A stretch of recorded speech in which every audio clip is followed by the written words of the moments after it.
Agora na rede Divan na 316 com o psicólogo clínico Egnaldo Pinheiro. Tempo de cura e restauração para a mente e o coração. Divan na 316 com Egnaldo Pinheiro.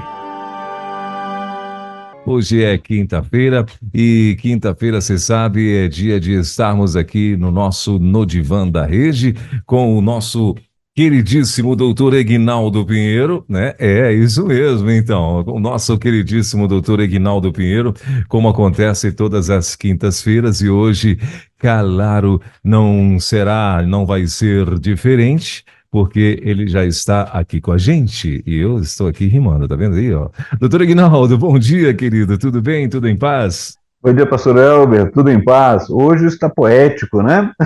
Rapaz, tá vendo aí? Eu tô aprendendo aí com o pastor José Maria, com o Moisés Aboiador, essa galera aí, ó, que é tudo poeta aí, que de vez em quando aparece por aqui. Isso é bom, né? E aí, tudo Vai bem? aliviando o dia, né? Vai ficando o dia mais É, leve. então, por aí, tipo isso, né? A ideia é essa. E aí, tá tudo bem? Tudo em paz? Tudo em paz, graças a Deus. Legal. Bom, doutor Guinaldo, hoje, então, o tema principal, vamos dizer assim, né? Eu até recebi aqui da nossa produção mais cedo, do meu amigo Luiz, né? Que tá de volta. Eu falei para Tá ele de que volta. tá de volta. Eu falei para ele que já teve até torcida aqui cantando aqui, ó. O Luizão voltou, o Luizão voltou. Bem assim. É, vendo aí? Eu achei engraçado que a Luciana Gomes, a ouvinte nossa paraense, né, minha conterrânea, que mora lá em Caxias do Sul agora, né? Mudou para lá para Caxias do Sul. Ela falou assim: Luiz faz parte do time a volta dos que não foram, dos que não foram, né? É, exato. Ele pensou que ia, mas não foi, não, É, voltou. então, voltou. Muito bom. Mas o que eu estava dizendo é o seguinte: que hoje, o tema de hoje, né? Que a gente recebeu mais cedo aí, é a importância do fevereiro roxo e laranja. Olha aí, legal, Exato. tá certo. Eu queria já que o senhor fizesse, então, doutor Ignaldo, sem mais delongas, que o senhor fizesse já uma introdução, né, exatamente disso, dessa importância, né, do fevereiro roxo e laranja. O Divan, como nós conversamos bastante semana passada, né? Foi muito bom aquelas perguntas. Se tiver mais, podem mandar.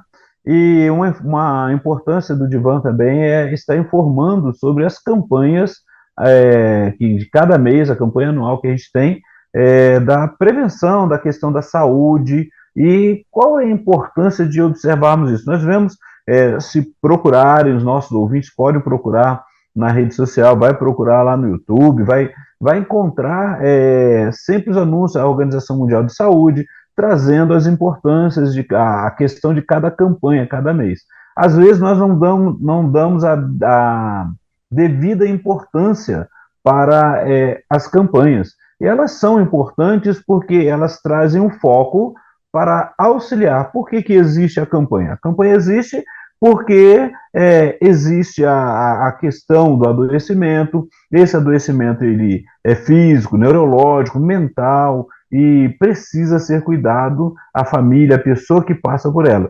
E às vezes nós estamos do lado, moramos próximo de alguém que esteja vivenciando um certo sofrimento de um adoecimento nós não sabemos nem como lidar, né? Ou então achamos que é a pessoa que está fazendo o corpo mole ou algo semelhante. Então, no mês de fevereiro, como nós falamos no janeiro branco rapidamente, fevereiro são duas cores que são utilizadas. É o fevereiro roxo e laranja. E qual é a importância, né, nesse segundo mês do ano? Essas cores elas têm esse destaque para a conscientização da população sobre a prevenção, diagnóstico e combate de algumas doenças crônicas, né? Então, eles têm um significado especial para informar, para ajudar na elucidação das doenças, sobre as doenças, incidências que a população vivencia. Então, a leucemia, ela é uma das doenças. Então, nós vamos falar aqui o seguinte, que é usado as cores. Por exemplo, a leucemia é representada pela cor laranja, e o lúpus, fibromialgia, mal de Alzheimer, eles são representados pela cor roxa. E muitas vezes a gente ouve, né, falar sobre alguém que está sofrendo com a leucemia. Nós vemos, né, o Hospital do Câncer, que vai trabalhando crianças que precisam. Então, qual a importância de você estar atento às campanhas e saber um pouco sobre isso, né? Então, Fevereiro Laranja vai falar sobre a questão, traz o foco sobre a conscientização da população sobre a leucemia, né? E a importância da doação de medula óssea. Então, quantas pessoas que estão ali na fila, aguardando um doador, aguardando alguém que possa abençoar aquela vida, né? Que o que é a leucemia? A gente fica sabendo que é uma doença maligna dos glóbulos brancos, geralmente de origem desconhecida. Então, são doenças crônicas, né? E aí, o principal você vai encontrar lá, que ela tem como característica o acúmulo de células doentes na medula óssea, que substituem as células sanguíneas normais. Então, existem alguns tipos, os quadros, mas qual é a importância de se saber sobre isso, né? Quantas vezes a gente vê alguém sofrendo, chorando, e a gente ouve ali que a pessoa lutando contra a leucemia, a gente conhece lá meio popularmente como câncer no sangue, né? A gente vai falar que é o nome, a leucemia, né? E aí a gente observa que as pessoas que passam, tem crianças, tem que sofrem com essa doença e precisam da ajuda. Qual a importância, então, de se falar aqui no divã em relação a isso? Porque imagine o familiar que tem um parente, seja uma criança, Valeu, Brasil. principalmente quando é criança, né, que estão ali sofrendo, eles precisam de cuidados, precisam de falar sobre, e muitas vezes não têm força para falar sobre. Emocionalmente ficam afetados, né? E a gente observa que tem assim grandes campanhas. Eu sempre ouvi falar e a gente vê aquele. Eu acho que até a Alessandra também já trabalhou com Doutores da Alegria lá em São José, né? Encontro Isso. com o pessoal que são os Doutores da Alegria, que vão lá nos hospitais, que vão falar com as crianças, dar um outro momento, uma alegria. E isso ajuda também, essa motivação, esse cuidado, trabalhar as emoções, ajuda também no combate, na saúde, saúde física, saúde mental, porque aquela pessoa está ali aguardando várias circunstâncias na vida dela. Né? Eu lembro de um pastor, e num congresso eu ouvindo, ele virou e falou assim: olha, a diferença é que a gente tem o espectro da doença, da morte ali próximo. Então, a luta é grande. E aí é o sofrimento emocional, sofrimento na mente, qualquer ligação, qualquer momento é aquela angústia, as crises que vão passando. Então, assim, a importância de estar falando, de estar vivenciando se você tem alguém se é um familiar, você tem que buscar ajuda, você precisa falar sobre isso, precisa falar sobre os seus medos, o que você está vivenciando ali, e às vezes fica no automático, aquela correria, e por isso que a gente fala que o cuidador, ele adoece, né? E ele está ali naquele momento, ele está naquela luta, ele está pedindo a Deus, ele está pedindo aos amigos, ele está conversando e chega os momentos de crise. E aí precisa se conversar, precisa trabalhar o emocional, precisa trabalhar o psicológico, precisa trabalhar a fé.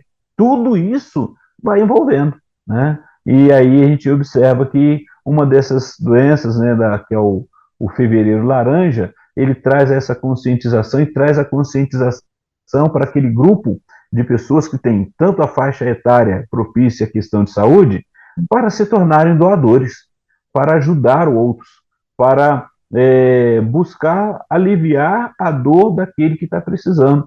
Então, nessas campanhas, elas vêm também trazendo a questão de auxiliar no cuidado.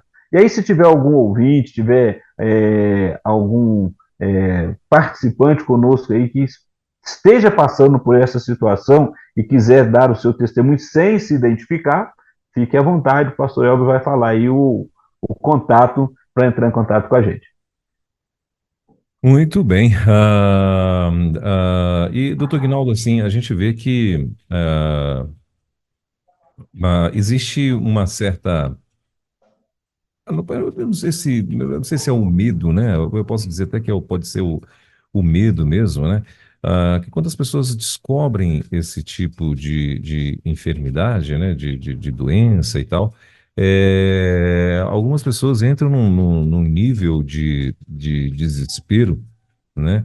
Tão grande que parece-me que a doença ela ganha uma proporção no corpo, né? Justamente porque essa pessoa ela entrou num estado de pânico, de medo, né? E parece assim que com isso ela alimenta essa enfermidade e a enfermidade às vezes ganha uma força no corpo, né? Bem grande e justamente porque ela fica muito abalada psicologicamente, não é isso? Exato. E a gente vê também, pastor Elber, que é, imagina assim, várias circunstâncias. Vou pensar numa criança que está ali naquele hospital, está fazendo o tratamento, está seguindo a quimioterapia, tem várias reações que já vem no corpo, né? E aí, além disso, ela está, não só a criança como o adulto, mas geralmente a gente acaba o coração mexendo também, cada pessoa, né?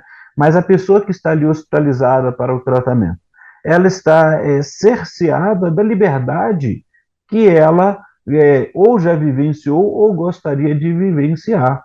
E é ali, então, mas não só essa pessoa que está fazendo o tratamento, como também os familiares. Porque, querendo ou não, por mais que ele tenha um espaço de tempo para ir em casa resolver alguma coisa, a mente dele não desliga, né? É à noite, os medos que vão chegando. Então, quando chega um momento de os doutores da alegria, vou repetir o nome, né? Porque a gente vê assim, e aquelas equipes que chegam para levar alívio emocional, ajuda também até mesmo para que a medicação, para que o tratamento tenha um efeito melhor, né? Para que a pessoa tenha também ânimo, porque quanto mais a pessoa ela se torna motivada vivenciando, podendo vivenciar a possibilidade da cura, o cuidado, isso é muito bom, né? E o familiar que está ali, quando vê o seu familiar, seja criança ou adulto, dando aquele sorriso,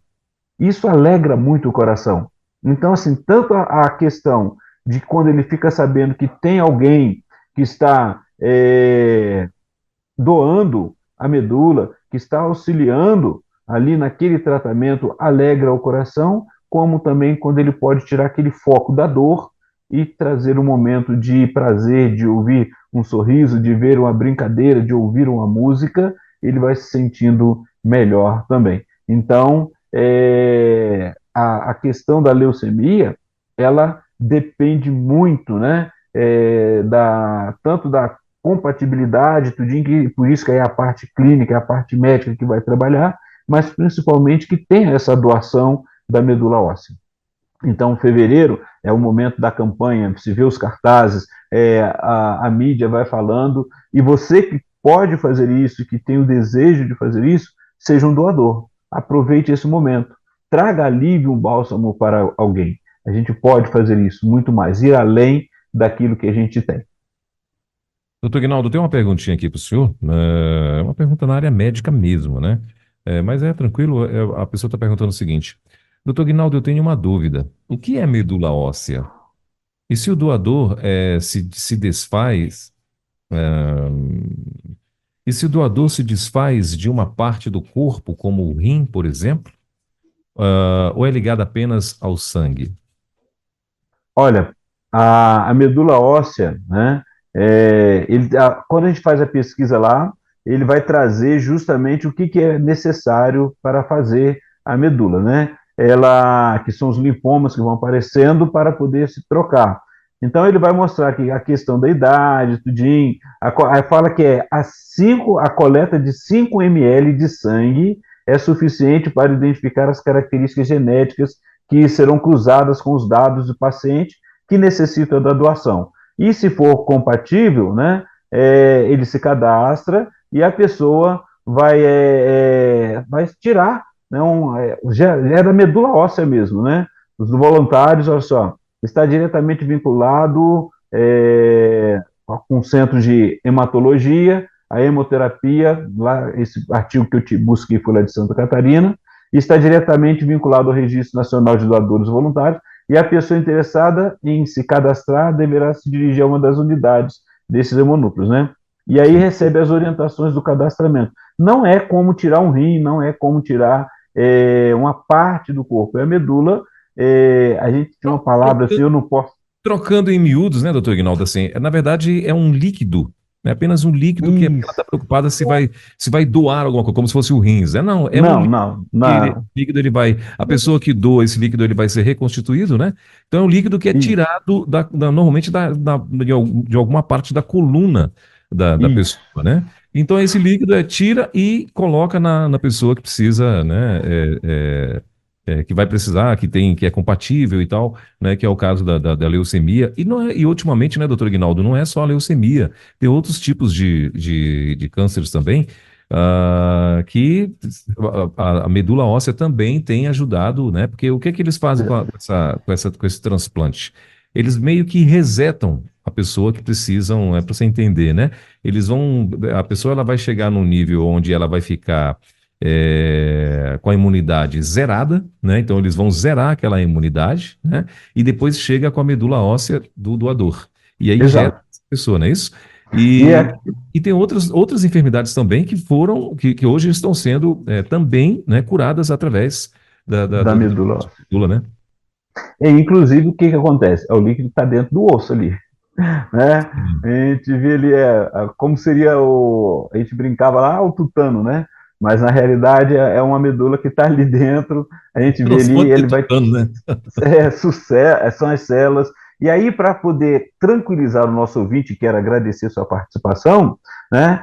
Pode pesquisar lá, entra lá, você vai observar, ela não vai tirar uma parte, não deixa de se tirar, mas é um líquido, né? E é Sim. interessante essa informação, pastor Helder, porque realmente a pessoa que vai receber, ela vai para um tratamento, e isso é toda a parte clínica, e aí o que eu sei, por exemplo, não é que eu tenha pesquisado, mas é justamente o que o pastor falou legalmente, porque um pastor conhecido nosso, lá no Rio, ele foi para um centro de tratamento, fizeram toda essa parte, zeraram ele com toda a parte quimioterápica, medicamento, e depois injetaram a medula de um doador compatível, e hoje ele está lá trabalhando, está conseguindo, sempre seguindo o tratamento, e vai sendo cuidado. Então, as informações, pode ver que já se pega pela coleta do sangue, para poder saber se é compatível, geralmente, né? Mas você pode ser um doador, a sua medula vai ficar guardada ali para quem necessitar. Então é bom pegar essa informação, bom ir ao médico, bom orientar, porque você tem que estar bem de saúde, tem que ter uma faixa etária também que é mais propício nessa, tanto da doação para o que vai receber, e tudo isso ajuda bastante. E o outro, pastor, quando eu falei, foi o roxo, né? Laranja é a medula óssea, né? É a leucemia, né?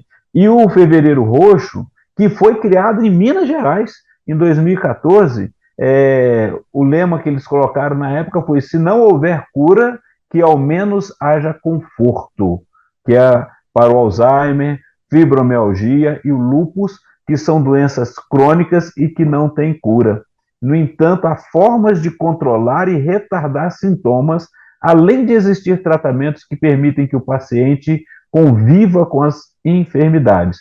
Então, o diagnóstico precoce, ele vai ser o melhor caminho para lidar com tudo isso. Por isso que a gente sempre fala para a pessoa estar cuidando da sua saúde, estar fazendo aquele check-up anual, buscando as orientações, porque existem as doenças que têm cura, a gente vê a leucemia através o transplante, o tratamento, mas tem a questão do lúpus, o Alzheimer, a fibromialgia, que podem ser atenuadas, aliviados através de tratamento, através de cuidado, principalmente quando é identificado, quando é diagnosticado precocemente, logo mais cedo, né?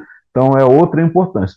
Esse mês trabalha justamente esses cuidados. Para aquele que quer, que se interessar e pode ser um doador, né, de medula óssea, vai lá, procura o hemonúcleo, faz os exames, procura a rede médica, fala o que você gostaria de fazer e procura se informar. É outra coisa que a gente sempre tem falado, né? Procure se informar, porque aí você vai perceber quantas pessoas, às vezes, está do lado da nossa casa e nós não sabemos. Mas muitas vezes a gente vai observar quando tem a campanha, aí vem lá nos hospitais, mostram lá, né, as crianças que estão lá, que tem instituições. Então, pastor, olha, temos instituições que trabalham especificamente com essas pessoas que sofrem, né? Temos casas de apoio que ajudam. A questão é procurar e ajudar. E quanto à questão do Alzheimer, da fibromialgia e do lúpus, há o tratamento para poder ter um melhor conforto na pessoa que vivencia. Nós já falamos há algum tempo atrás, e assim, sabemos que muitas pessoas que têm fibromialgia, né, o lúpus, eles falam de dores intensas que sentem. Então, olha só como que, quando são algumas coisas que nos afetam como ser humano, né? Quando tem a falta do dinheiro, a gente fica estressado, ansioso, fica, né? Mas também quando a enfermidade bate a porta, também mexe muito com a gente, né? Mexe com a pessoa. Imagine aquela pessoa que está em tratamento, que está limitada de poder fazer algumas coisas ou de se alimentar, de comer algumas coisas, né? Alguns alimentos, por causa da questão da saúde. E aí ela precisa lidar com tudo isso. Então ela precisa que pelo menos haja um certo conforto, um alívio da dor, aprenda, né, a não só controlar ou retardar os sintomas, mas conseguir conviver com aquela circunstância. E o familiar também. É esse outro detalhe. Porque muitas vezes, é muito interessante a gente observar, pastor, que é a sensação de impotência, né? Essa é a realidade. O cuidador, o familiar, muitas vezes, ele vivencia a sensação de impotência. Por quê? O desejo dele é ver a cura, é ver a pessoa se sentindo bem. Mas ela está sentindo dor, está medicada, já tomou naqueles horários, não pode ficar, não pode exceder, tem que cuidar ali, e ela está ali sofrendo, e você está do lado. E o que você pode fazer? Só estar do lado, né? Olha a sensação de impotência. Então, é um período que a gente vai trabalhando isso, que a gente orienta para que procurem ajuda, para que converse sobre o assunto e vivencie, pelo menos, um conforto de lidar com essas dores. Doutor Ignaldo, tem uma outra pergunta aqui. A pessoa está perguntando: e quem toma remédio controlado pode fazer doação? Pode doar medula? Então, por isso que a gente vai orientando o seguinte: procure, né?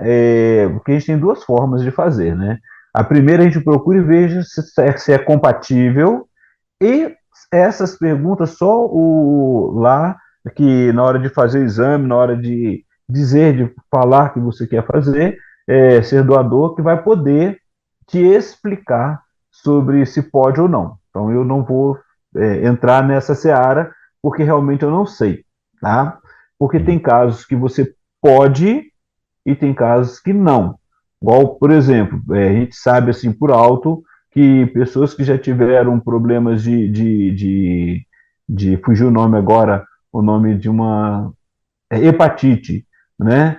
Pessoas que tiveram hepatite não podem doar sangue, né? Então, a gente sabe de algumas coisas. Então, a questão é que precisa procurar. E tem pessoas que tomam medicamento e podem doar, né? Podem doar medula, pode doar sangue. Então, é importante que busquem informação nos órgãos que são especialistas nessas áreas. Eles vão te informar, vão te ajudar, e você pode fazer essa doação. Aí vem a segunda parte que eu falei: se eu não puder, o que eu posso fazer? Seja um divulgador. Se você conhece, né? E se você mora próximo de algum hospital que trabalha também, puder ser uma pessoa que leva o conforto, que converse, que que possa falar para outras pessoas. Se você, na sua rede social ou no seu grupo, né, religioso, onde você estiver, que tem campanha, pode fazer, você pode ajudar pessoas que possam também fazer. A gente sabe que quando chegam nos períodos de festas, igual nós estamos chegando, sempre anuncia na televisão a necessidade e nas redes sociais, a necessidade de doadores de sangue, porque o volume de sangue abaixa muito e os hospitais precisam. Então, são momentos de campanhas que são importantes, que você pode aproveitar, né? Ou, se eu não me engano, se a gente vê de vez em quando um grupo de motociclistas, um grupo de irmãos, pessoas que se juntam, fecham ônibus, que quando você vê os nossos militares, né? Aqueles que trabalham no combate, tanto Corpo de Bombeiros, Polícia Militar, todos esses órgãos juntos, aí a gente, mas eles já estão fazendo, mas você como pessoa pode ser um promotor, né? Um divulgador da necessidade e auxiliar e ajudar levar esse bálsamo também. Muito bem. Teve alguém que mandou aqui para gente, doutor Aguinaldo, especificamente, né, dizendo para a gente, tecnicamente, vamos dizer assim, o que é a medula óssea, né? Está dizendo o seguinte, que é um tecido líquido que ocupa o interior dos ossos, sendo conhecido popularmente por tutano, né? Na medula óssea são produzidos os componentes do sangue, por isso a medula óssea é considerada a fábrica do sangue. Então, por conta disso, né, agora ainda clareando um pouco mais, né, então a pessoa, quando ela recebe aquele transplante, e o corpo dela vai estar zerado, então o sangue que vai estar ali sendo produzido, ele acabou de começar a ser agora produzido limpo, ou seja, não está mais contaminado pela doença, E né? o que me alegra também, pastor Elber, é que nós temos ouvintes, colaboradores que conhecem tecnicamente e estão nos ajudando. Isso é maravilhoso. Muito obrigado pela informação. Agora eu posso falar com mais propriedade em outro momento, né? E assim, Sim, muito obrigado pela ajuda, assim, e continue aí. Vai nos ajudando aí, porque na parte da medicina são cada um na sua área, né? E é isso é verdade. importante, né? Quando eu estava falando aqui sobre a fibromialgia, né?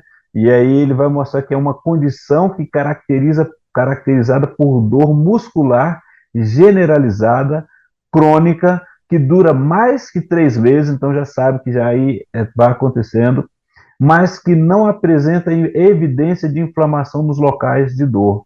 É aquela pessoa que vai, ele está sofrendo com a dor e não tem inflamação, faz o exame, já tem mais de 3 meses, né? E aí tem os sintomas típicos que vai apresentando nesse artigo que eu pesquisei, né? Ele vai falando dos sintomas típicos, como o sono não reparador, né? O sono que não restaura a pessoa e cansaço. E também distúrbios de humor, como ansiedade, depressão, né? Alterações na concentração e na memória. Imagina, você está no estresse ali, naquela dor constante, né? E você está vivenciando essa dor. Tem as aprovações pelo Ministério da Saúde, as leis, que vão trazer os protocolos clínicas, diretrizes de terapêuticas para que possam ser cuidados. Então, não fique sofrendo. Você pode trabalhar suas emoções, porque a ansiedade, a depressão, isso também precisa ser trabalhado. Então, entra a minha parte, que é a parte da psicologia, né, a parte técnica, e entra a questão de você estar se cuidando, estar indo aos médicos, procurando, seguindo todo o protocolo para poder cuidar da saúde.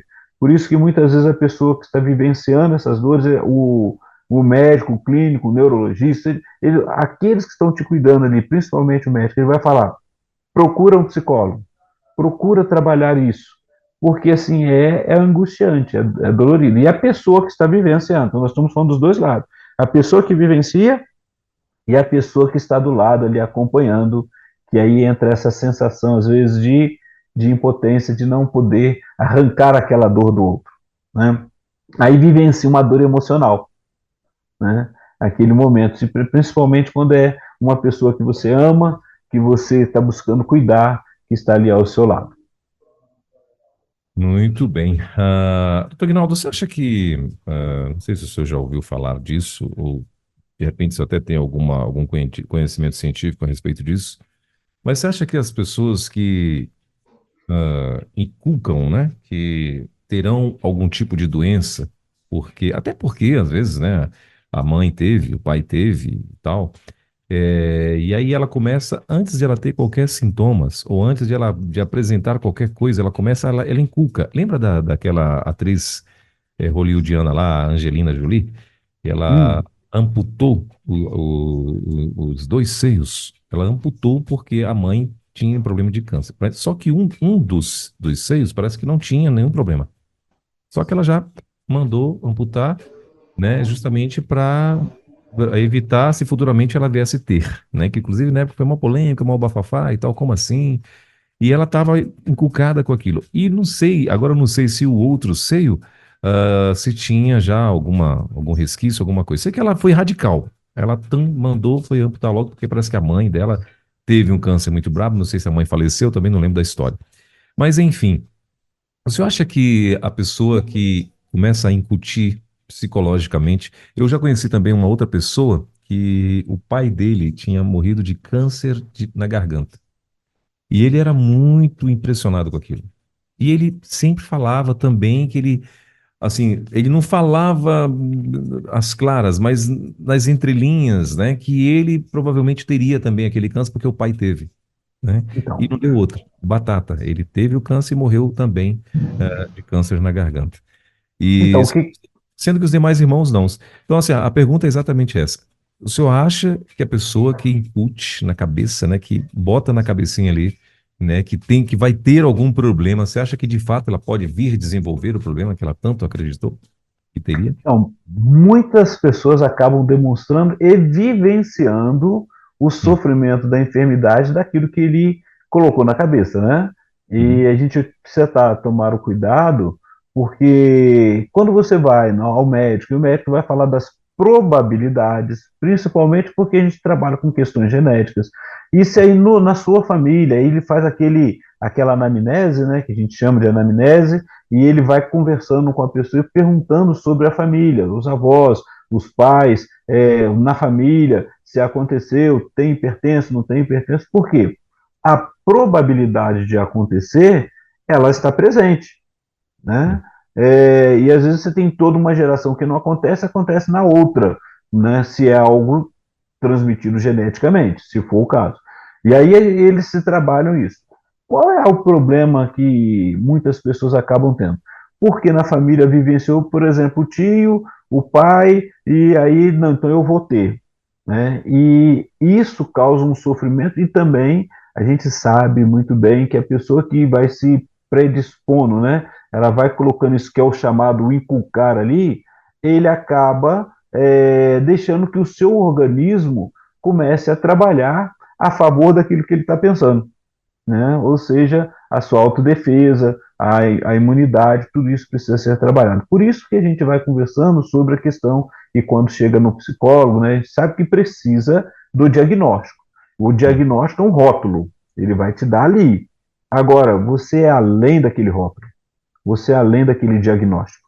Então, você tem o diagnóstico, você tem a probabilidade e você vai trabalhar em relação a isso. Como que você vai fazer? E aí, o que nós trabalhamos é justamente isso, né? O quanto isso está te afetando e o quanto você precisa entender. Ah, eu tenho essa predisposição, mas eu não estou, né? Ah, eu tenho na família alguém que teve o câncer e eu preciso me cuidar, e aí que vem o cuidado. Então eu preciso me cuidar, não ficar exageradamente, né? Mas eu preciso cuidar, seguir todos os protocolos da saúde. O médico vai falar como que está a minha condição. Por isso que é bom estar fazendo esse exame. Olha, pode ter, mas eu não tenho.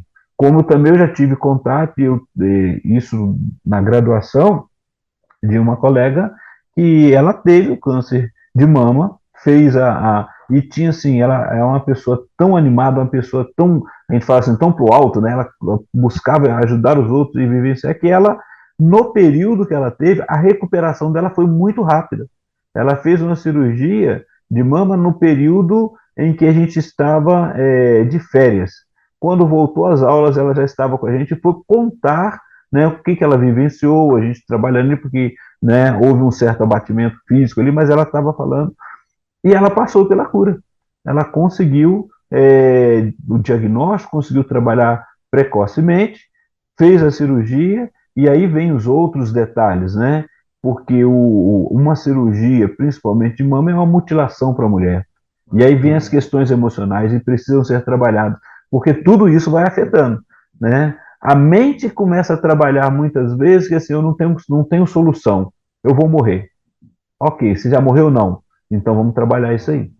Vamos vivenciar o que que você pode vivenciar agora, o que que você pode trabalhar e o que que você vai buscar para o seu tratamento e cura. Então, a mente ela precisa estar sendo trabalhada, o emocional, o psicológico, a fé, tudo isso precisa estar sendo vivenciado, sim, pastor. E muitas vezes a gente encontra estudos de pessoas que foram definhando porque foram sugestionadas. Elas aceitaram essas sugestões. Muito bom. Doutor Ignaldo,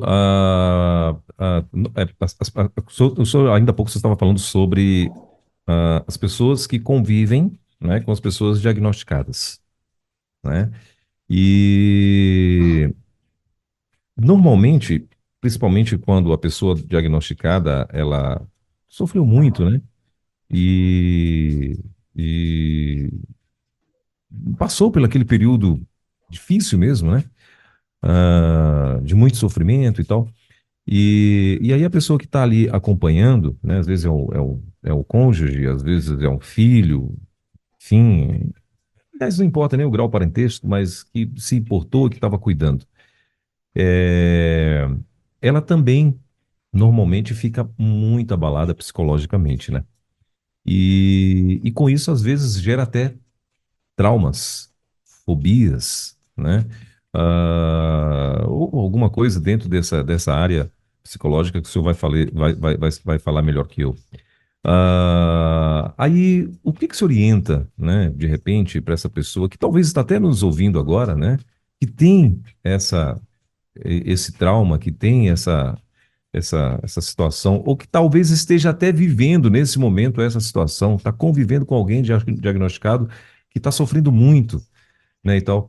O que se orienta a essa pessoa a fazer, até para ela se proteger, né, psicologicamente, para que amanhã ela não venha estar dentro de um quadro, né, de agravamento psicológico, de alguma doença psicológica, né? E para esses também que passaram por esse trauma, né? O que que se orienta a essas pessoas? Então, vamos por etapas, pastor. Querendo ou não, né? E aí vai além do nosso querer, né? É a questão que a pessoa que está vivenciando ali, dizer que ela não tem sofrimento, ela tem. Talvez ela não está conseguindo se dar o tempo de expressar o que ela está vivenciando, até mesmo porque ela está correndo atrás dos exames, está vendo a questão, muda a alimentação, ela tem que estar trabalhando para isso, ela tem que. Então, ela se envolve em tantas tarefas que, às vezes, esse amontoado de tarefas que são necessárias acabam se tornando como uma válvula não de escape, mas um lugar de fuga. Ela está ali. E aí vem um outro problema, que quando ela não está mais naquela condição, aí vem o trauma e vem o sofrimento. Então, a primeira questão é, o quanto você está cuidando de você? Não, mas eu tenho que cuidar do outro, eu tenho que cuidar do meu filho, da minha mãe, do meu pai, do meu irmão, né? Ficou para mim essa situação, meu sogro, minha sogra, não sei, né? Mas assim, o quanto você consegue pedir para alguém da família, falar, olha, me ajuda aqui, porque eu preciso cuidar um pouco de mim. Não é que você vai abandonar, mas é que você vai procurar ajuda para que possa ter com quem falar. Porque a primeira coisa que a pessoa faz, pastor, é justamente ele pega e, por exemplo, vê o choro naquele momento, vê o momento de que ele não está aguentando, ele quer jogar aquilo para fora. Às vezes ele vai para o banheiro e começa a chorar lá, toma um banho, né? Mas ele volta com um olhar vermelho abatido e aquela pessoa vai perceber. Então a gente fica tentando esconder.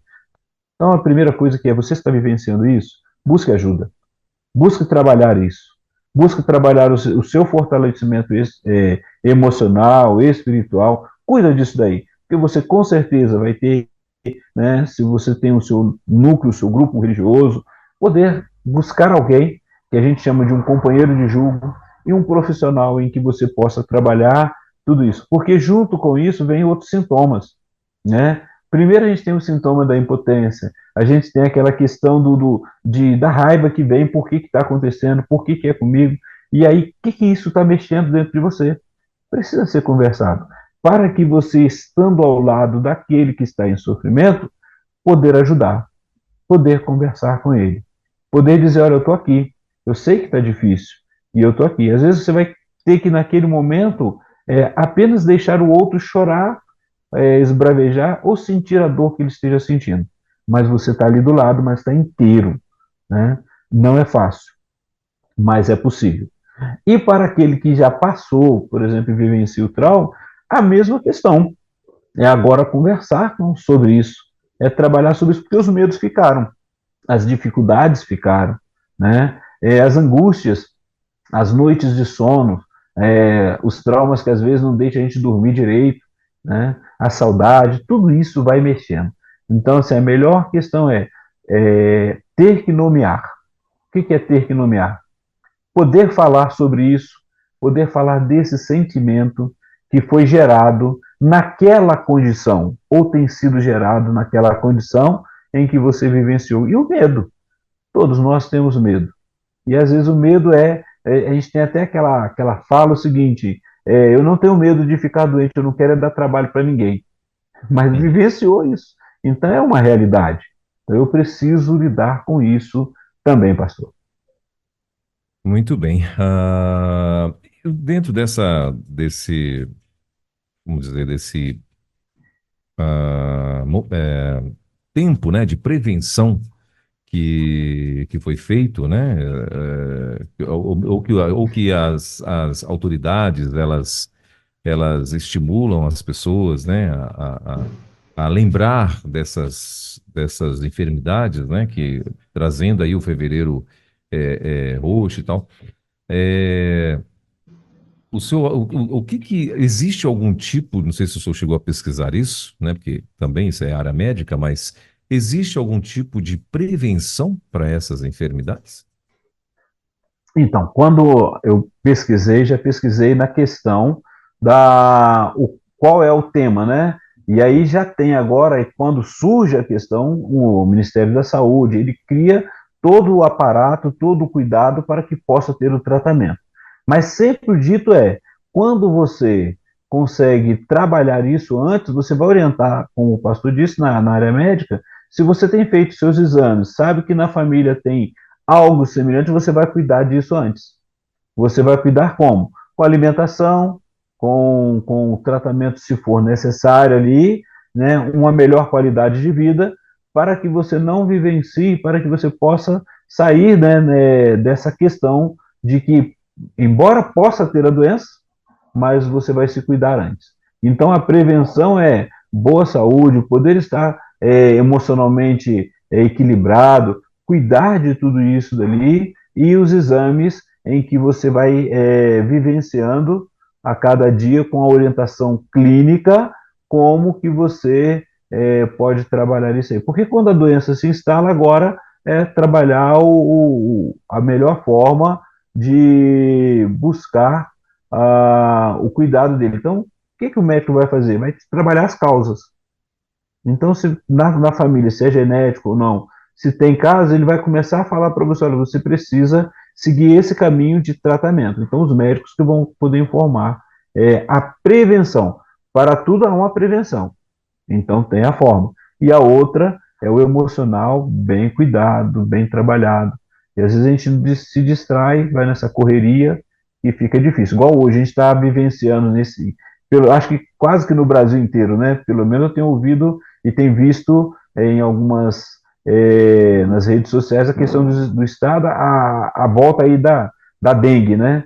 Como que tem acontecido. Então tem a prevenção. Qual é a prevenção? Cuidado, limpeza, vocês também, aonde você tiver, usar o seu repelente. Então, principalmente são coisas práticas e rápidas que, por algum motivo, deixamos de fazer, né? São coisas que eu não posso só jogar para o governo, porque do lado da minha casa e da minha casa eu tenho que cuidar. Então, são prevenções. Então, a gente vê assim, pessoas sofrendo aí, os hospitais de campanha tendo que ser montados por causa da dengue, algo que tinha diminuído há muito. Mas em um dado momento nos distraímos, né? Então precisamos voltar. Sim.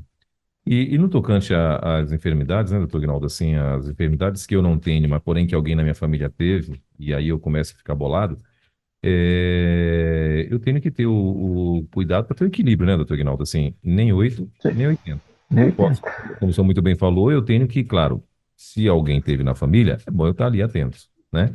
Agora também eu não vou fazer daquilo o meu motivo de vida, né? Tem gente que faz exatamente isso, né? Começa a querer fazer daquilo o motivo de vida. Não, eu vou ter que estar agora, tem que. Eu conheci uma pessoa mesmo que. ah, eu não sei se porque o irmão morreu com câncer no estômago, mas assim, eu fui até um pouco radical com ela, né? Porque ela chegou comigo, ela chegou comigo indiretamente, vamos dizer assim, né? Porque foi através de outra pessoa, e falando, né, que ela estava com problema no estômago e ela fez exames, mas ela fez muitos exames assim. Aí eu peguei e falei, olha, se Deus quiser vai dar errado. Do jeito que você está indo, se... você vai receber a notícia que você quer receber, porque assim, os médicos estão dizendo que, não, você tem uma gastrite, e agora, claro, se você não cuidar, isso pode evoluir. Agora Exato. para de ficar, né? Que já estava entrando em desespero, em pânico, chorando, já entrando em depressão, dizendo que também estava com câncer, que não, não, porque estava sentindo assim, sentindo assado, sentindo cozido, frito e por aí vai, né? E aí eu falei, ei, calma, relaxa aí, meu, vamos, tira o pé aí, porque você está acelerando demais. Não é assim, né? Eu acho que tá aí o alerta, vai cuidar, cuida. É Exato. gastrite, e a gastrite ela pode evoluir, né? Então, mas assim, calma aí, relaxa. Vou E usar uma palavra aqui, pastor Helder. Desculpa, pode terminar. não, não, era isso, falando É. exatamente isso, né? Eu vou usar uma palavra aqui, peço desculpa aos nossos ouvintes aí que estão junto com a gente e participando. Vou usar uma palavra interessante, né? É interessante ou curioso aquela questão de que você faz um exame e você está com as reações, você está sentindo ali, e nós temos aquela curiosidade de abrir o exame antes e ver. E quando nós não entendemos, a gente vai para o Dr. Google aí, né? E pega as É. informações. Ou então o que acontece? A gente fica pior do que estava sentindo, Uhum. né? Aquela curiosidade, ao invés de, às vezes fala, mas eu preciso saber, eu quero saber, mas espera aí, você tem que chegar no especialista que vai falar para você, olha, é isso aqui, ou não é, né? E muitas vezes a gente pega e ainda busca uma outra opinião de outro especialista também em determinados exames, porque esse é o que a gente vai trabalhando. Tem os profissionais da saúde para isso. E muitas vezes até chegar aquele momento daquela revisão ou daquela consulta que você tem que levar aquele exame, você praticamente quase que morre, né? Porque aí vem aquela questão da autossugestão, vem a questão da família, que na família aconteceu, e como que eu vou fazer? E é algo assim, surreal, né, para a nossa vida. Você fica naquela angústia, e quando você chega no médico, e o médico fala assim, ó, realmente está alterado, você vai fazer essa sequência de dieta, você vai precisar de fazer isso daqui a tanto tempo, nós vamos repetir o exame, mas você está bem, ela está dentro de uma normalidade, ou seja, dá para poder você considerar que você não está morrendo. E aí você volta daquele jeito lá sem assim, eu acredito no médico, eu não acredito, eu tenho que acreditar, e vem aquela sensação assim, por que eu estava preocupado? Então, a nossa mente, ela precisa ser cuidada todo o tempo. Então, você fez o exame, teve o diagnóstico, você teve a curiosidade de abrir, e se por acaso não estava ali a explicação, o diagnóstico que o médico que fez o exame fez ali, né? E até o momento que você precisa conversar com o médico, né, com o seu médico que pediu o exame, você vai falar com o especialista, que você possa entender o seguinte: tem várias possibilidades, mas eu só vou ter a resposta do que está acontecendo comigo quando eu estiver lá diante do especialista e poder perguntar para ele, doutor, o que que é isso daqui? Me explica, eu até olhei, ele vai falar, né? Você não tem que ter olhado, né? Mas ele vai, você pode perguntar e você precisa sair em paz ali, né? Você precisa sair assim, olha, quais são as sequências agora que eu preciso tratar? E muitos deles ele vai falar, ó, procura um psicólogo, procura um psiquiatra, converse sobre isso e você vai ser trabalhando. Por isso que a gente vê pessoas que fazem cirurgia bariátrica, por exemplo, que não tem nada a ver com o que a gente está falando agora, mas ela tem todo um acompanhamento, todo um aparato para poder chegar àquele momento, até o momento da cirurgia e pós-cirurgia, que continua não só todos os suplementos, todo o cuidado, mas também como é que ele está se vendo, como é que ele vai passar a se reconhecer a partir daquele momento, a autoimagem, todo o cuidado. Então a mente mexe, não tem como. Então hoje nós estamos falando de doenças que, por exemplo, o lúpus é uma doença autoimune e crônica, né? Então ela tem períodos de que ela vai além da exacerbação e período de remissão. E o corpo, né, segundo a gente vai observando aqui na medicina, vai falar que o corpo produz mais anticorpos que o necessário para mantê-lo em pleno funcionamento, né? E os anticorpos em excesso passam a atacar as células, causando inflamação inflamações nos rins, pulmões, coração, pele. Então, assim, é até no sistema nervoso. Então, é a pessoa que tem o lúpus, ela fala, eu tenho lúpus e eu preciso de tratamento, não é fácil. Às vezes a pessoa tem a deformação do corpo, que fica inchado, e aí como é que qual é a autoimagem que ela tem, o que que o outro está vivenciando. Então, a importância de também cuidar das emoções, cuidar do tratamento, de poder apoiar você que não tem, e tem alguém próximo, né? Às vezes a pessoa que está vivenciando aquilo ali, ela não quer nem ouvir o outro falar, coitado dele, não. Não, como é que você está se sentindo? Qual foi a vez que você chegou para a pessoa e falou, como é que você está agora, hoje? E o que que eu posso fazer por você agora? Que ontem eu não pude fazer. Amanhã eu não sei se eu vou poder. Mas o que que eu posso fazer por você agora? Né? Como que a gente pode vivenciar esse momento? Se é o momento que precisa de estar quietinho ali, eu estou aqui do teu lado. Se é o momento que precisa ir ao médico, eu vou te acompanhar. É o poder vivenciar isso daí. Então, isso é trabalhar a qualidade de vida, o emocional, o psicológico também. Muito bem. Bom, são 11 horas e 5 minutos em Brasília, 11 e 5. E o psicológico da gente, o cérebro da gente é fantástico, né, doutor Aguinaldo? É fantástico. A gente vê, por exemplo, uma das coisas assim, que eu acho muito forte, né, para o cérebro da gente são as crises de pânico. A gente vê que as pessoas que normalmente têm crise e às vezes não sabem o que que é, às vezes é uma primeira crise ou até uma terceira, né? E ela tem certeza que ela está ali, ela está infartando, ela está, né, que o corpo tá em colapso, que tem um trem que vai explodir e ela acha que vai morrer ali e tal, não sei o quê. E aí as pessoas tentam acalmá-la, tentam, né, e pegam e às vezes até leva, bota dentro de uma ambulância e leva para o hospital. Chega lá, faz todos os exames e não dá nada. Não deu nada, né? O cara está com coração, a pressão talvez deu uma variada por conta do momento, mas ele não tem histórico de pressão, né? A glicose talvez pode ter dado uma variada, mas pode ser também justamente por conta daquilo, por causa daquele colapso momentâneo, né? Ou seja, não tem nada, alterou até às vezes até mesmo a oscilação do oxigênio no corpo e também Sim, altera. também por conta daquela situação. E, enfim, então assim, o cara não é algo tão forte, tão poderoso, que se você não buscar o equilíbrio disso, né, você acaba, acho que de alguma forma, desgastando o teu corpo, né? Justamente por conta disso. Então, assim, eu acho que o cérebro da gente é fenomenal. Por isso que nós temos que ter o cuidado, né, ah, de não encasquetar com algumas coisas, né, doutor Aguinaldo? Vamos dizer assim, popularmente, né? Não encasquete com coisa que você não precisa, né? É, Porque senão pode dar ruim lá na frente. exato, e é importante, gente, o autoconhecimento, pastor, ele é muito importante, né? E é Sim. por isso que a gente fala da psicologia, fala de você poder estar passando por um cuidado, poder falar que o psicólogo não é aquele que fica tratando muito, Hoje já acabou esse negócio, né? Ou pelo menos já diminuiu bastante. E quem procura o psicólogo ou psiquiatra é quem está maluco. Não. Tem momentos da nossa vida que a gente fica emocionalmente desregulado, né? E a ansiedade, igual o pastor fala da crise de pânico, ela começa com a ansiedade. A pessoa já é ansiosa, ela vai se tornando mais e vai tendo esse pânico e o corpo vai reagir. Então, quando você vê alguém e leva para uma UPA, para um hospital, para uma rede de saúde, ele vai ser medicado naquele momento para poder o organismo chegar no normal.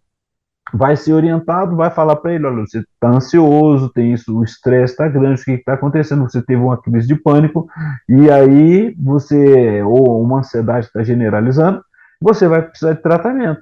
E o tratamento, no primeiro momento, pode ser medicamentoso, né? E muitas vezes ele vai primeiro para o medicamentoso, que é o psiquiatra que passa, não o psicólogo, e aí o corpo regula, mas a mente fica ainda naquelas questões, e principalmente quando se envolve alguma doença, algum trauma, e aí o que você precisa? De falar sobre isso. E vai falar como? Você vai falar dos seus sentimentos? Setting terapêutico, psicólogo. Ele vai te ouvir, vai trabalhar com você, vai te ajudar a reconhecer, né, através do autoconhecimento, esses momentos quando está chegando, poder pedir ajuda a tempo, ou até mesmo avaliar a sua volta e perceber que aquilo está sendo um momento de ansiedade, que você precisa parar um pouquinho, relaxar, poder falar sobre isso ou não e mudar o contexto da sua história. Tá? E para não terminarmos aqui antes, né, porque você já falou que é 11 horas aí, então, assim, para a gente não sair sem falar sobre o Fevereiro Roxo também, que tem o mal do Alzheimer, que é o que causa a maior causa, né, do comum da demência. É um transtorno neurodegenerativo, progressivo, que se manifesta por deterioração das funções cognitivas e da memória. Então, vai tendo um comprometimento progressivo das atividades cotidianas, então tem uma variedade de sintomas, os comportamentos também, né? A perda da memória. Então, quando você vivencia alguém que está começando com Alzheimer, você vai vivenciando ali as etapas, o que vai acontecendo, então você precisa de estar cuidando, e vai chegar um momento que aquela pessoa, você vai lembrar dela, ela não lembra de você. Vai chegar um momento que talvez ela se torne acamada. Então você vai vendo e vai vivenciando isso. E é aquilo que a gente vai falando, você vai vivenciando o luto por etapas. Porque imagine você vivendo com alguém que você tem uma história, seu pai, seu avô, contava história, você vivenciou e agora ele não lembra, chegar no estágio que não consegue lembrar de nada, né? Então, é traumático, é necessário se cuidar, trabalhar isso, e aí os sintomas que vão sendo trabalhados são os sintomas emocionais para aquela pessoa viver bem, porque a pessoa que começa a ter uma certa demência, ela começa a vivenciar isso, no primeiro momento ela tem aqueles lapsos de esquecimento, de perda de memória, quando você fala, ela vai desconversar. Ah, não, é que eu não lembrei aqui aquela coisa toda, mas ela está começando a vivenciar isso. Ela precisa trabalhar, ser cuidada, de maneira que ela possa atenuar, né, poder conviver melhorando a sua qualidade de vida, e a família precisa também estar atento, acompanhando, conversando, vivenciando, estimulando a mente, tudo isso vai sendo importante. Então tem todo um trabalho. A família é fundamental ali na presença, mas vai vivenciando também as dores das perdas, né? Ah, meu pai não está lembrando de mim mais. É dolorido, mas você precisa de vivenciar. Então é cuidado a cada dia, meu irmão. Muito bem, 11 horas e 12 minutinhos, a gente está chegando ao nosso finalzinho aqui do nosso No Divã da Rede, né? Hoje, doutor Aguinaldo, tratando aqui exatamente sobre a importância do Fevereiro Roxo e Laranja, já explicando, inclusive, né, do que se trata. Então, Aguinaldo, eu quero mais uma vez agradecê-lo, né, pela participação, mais uma vez agradecê-lo por aqui estar. E semana que vem já tem um assunto, na semana que vem, não? Temos, nós vamos terminar esse mês, né, espero ir até o final do mês, vamos começar a falar sobre o TEA, né? Tem sociedades, pessoas que trabalham com os teanos, né? Deixa eu explicar. É o transtorno do espectro autista. Então, a gente vai conhecer um pouquinho o que é, vamos falar, é só criança que tem? O adulto tem também, né? E ao término, esperamos trazer uma pessoa, uma convidada aqui para falar um pouco da sua experiência, né? Em relação a isso. Então, semana que vem, nós vamos falar sobre o que é o TEA, o que é o transtorno do espectro autista, o que o DSM-5 diz em relação a isso, como que é as classificações, se é o nome esse mesmo, se é a classificação que pode dizer, né? Esse transtorno é uma doença? Não, não é uma doença, é uma condição.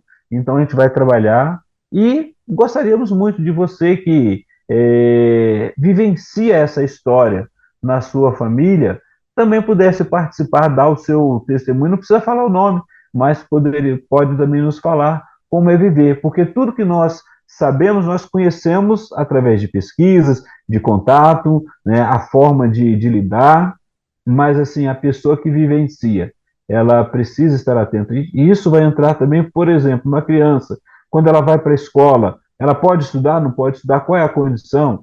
E o bullying, como é que acontece tudo isso? Olha quantas coisas que vão envolvendo e a família também vai vivenciando.